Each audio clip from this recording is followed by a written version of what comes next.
Salam Media Sriwijaya. Warga Jalan Jenderal Ahmad Yani Lorong Pemuda Kelurahan 11 Ulu dihebohkan dengan kebakaran yang membakar rumah permanen Antoni, Senin tanggal 21 November tahun 2022, sekitar pukul 12.20 waktu Indonesia Barat.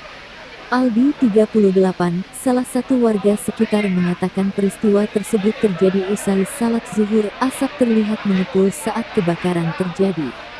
Kejadian persisnya saya tidak tahu, tiba-tiba api sudah besar belum ada 1 jam kejadiannya, ujar Aldi saat dijumpai.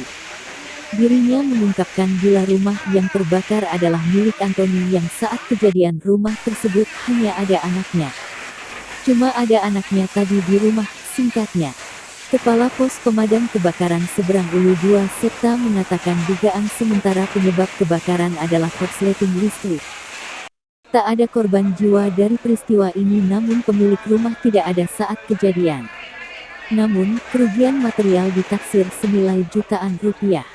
Hanya ada anaknya saja di rumah.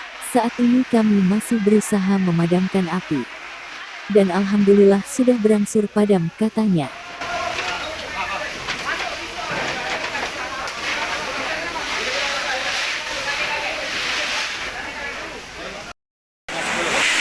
Awalnya tak makan, tidak dapat info. Jadi api lah.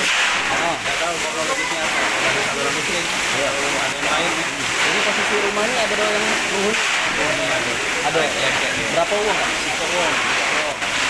Ini ada uang yang dapat. Kosong ya? Ada.